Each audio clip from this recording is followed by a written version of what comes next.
दिल को छू लेने वाली कहानी, माँ बिना कैसा मायका। बच्चों की गर्मियों की छुट्टी लगे अभी 2 ही दिन हुए थे। सुबह सुबह पापा का कॉल आ गया। बोले, बेटा कब आओगी? मैंने अनमने मन से बोल दिया, पापा कुछ पक्का नहीं है। तरुण टूर पर गए हैं, उनके आने के बाद देखती हूँ। पापा की आवाज़ रुआंसी हो गई। बोले, बेटा तुम्हारी माँ नहीं है तो क्या हुआ, तुम्हारा मायका तो है और मैं तो हूँ। तरुण से बात करो और जल्दी आ जाओ। मैंने कहा, जी पापा ठीक है। जब तक माँ थी उनसे रोज फोन पर ढेरों बातें करती थी।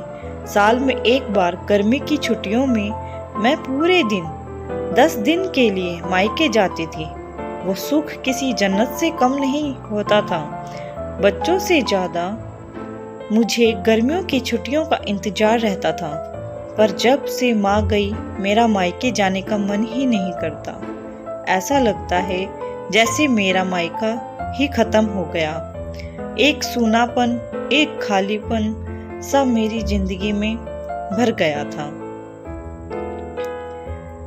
पापा एकदम शांत स्वभाव के थे और कम बोलते थे, पर सबकी जरूरत का पूरा ध्यान रखते थे। ऐसा नहीं कि मैं पापा को प्यार नहीं करती, पर बचपन से मैं माँ के ज्यादा करीब थी, या यूं कहूँ कि वे मेरे दिल के सबसे करीब थी। अपने सारे सुख दुख एक सहेली की भांति मैं उनसे साझा करती थी। आज सुबह सुबह पापा का कॉल आया तो उन्हें मना नहीं कर पाई। पापा का दिल रखने के लिए तरुण से बोलकर अगले ही हफ्ते की टिकट करवा ली और पहुंच गई मायके। जैसे ही दरवाजे पर पहुंची, माँ की याद आ गई।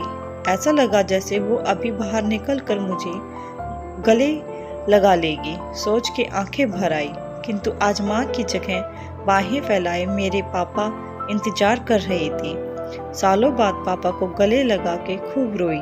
पापा ने अपने आंसू छुपाते हुए प्यार से मेरे सिर पर हाथ फेरा तो दिल थोड़ा हल्का हो गया। बहुत दिन बाद पापा को देखा, कमजोर लग रहे थे।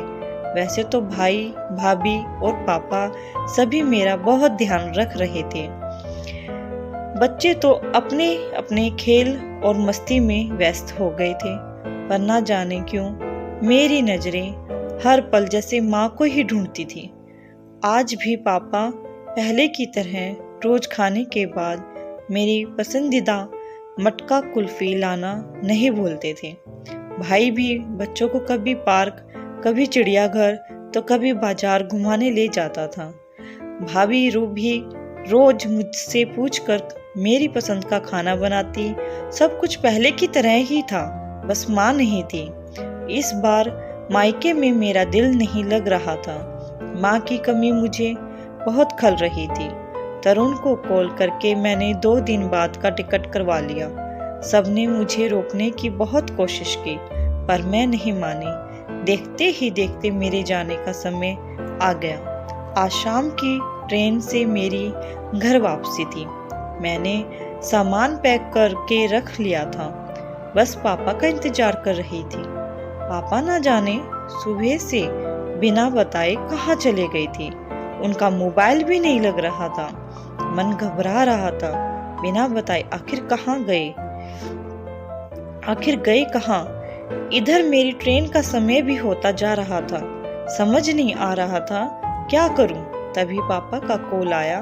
बोले, गुड़िया तुम लोग स्टेशन पहुंच जाओ, मैं सीधे वहीं पहुंच रहा हूं। हम लोग स्टेशन पहुंच गए। ट्रेन सही समय पर थी। पापा स्टेशन पर हमारा इंतजार कर रहे थे। उनके हाथ में एक बॉक्स था। उन्होंने मुझे देते हुए गले लगाया और बोले, इसे ही लेने गया था, इसलिए देर हो गई, संभाल के रखो। मैंने आश्चर्यचकित होते हुए पूछा, इसमें क्या है? पापा की आंखें भर आई। अपने आंसू पोंछते हुए बोले, तुम्हारी माँ का प्यार। कुछ समझती तभी ट्रेन आ गई। हमें ट्रेन में बैठा के पापा और भाई ने विदा कर दिया। मेरी नज़रों से ओझल होने तक पापा वहीं खड़े हाथ हिलाते रहे।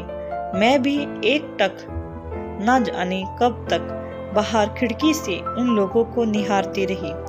तभी बेटे ने आवाज़ दी और मेरे हाथों में एक चिट्ठी थमाते हुए कहा, मम्मी, नाना जी ने ये आपके लिए दिया है। मैंने तुरंत चिट्ठी खोली। मेरी प्यारी गुड़िया रानी, सदा खुश रहो। जब तक तुम्हारी माँ थी, तुम्हारी हर छोटी बड़ी बात का वही ख्याल रखती थी। मैं जानता हूँ कि मैं तुम्हारी माँ की जगह तो नहीं ले सकता, पर उनकी कमी की पूर्ति करने की कोशिश तो कर ही सकता हूँ। आज तुम्हारी माँ होती तो हमेशा की तरह अपने हाथों से तुम्हारे लिए बड़ी, पापड़, अचार बना के साथ भेजती। माँ के हाथ का तो नहीं, पर उसके स्वाद जैसा सब सामान एक दुकानदार से बनवाने की कोशिश की है। उम्मीद है तुम्हें पसंद आएगा। और हाँ बेटा, माँ नहीं है तो क्या हुआ, तुम्हारा मायका और हम तो हैं। पहले की तरह तुम्हारा इंतजार रहेगा। ढेर सारे प्यार और आशीर्वाद के साथ। पत्र पढ़ते पढ़ते मेरी आंखों से अश्रुधारा बहने लगी। मेरे मुंह से निकला, आई लव यू पापा। बात छोटी सी थी, पर उसमें अथाह प्यार समाहित था। ये सिर्फ मैं ही महसूस कर सकती थी। मायके से घर आए 1 ही महीना बीत गया था। अब पापा से रोज एक बार कॉल करके मम्मी की तरह घंटों बातें करती हूँ। अगर आपको यह कहानी पसंद है तो कृपया अपने किसी भी तरह के सुझावों अथवा विचारों को हमारे साथ अवश्य शेयर करें। शेयर, लाइक या कमेंट जरूर करें। धन्यवाद। आपका दिन शुभ हो।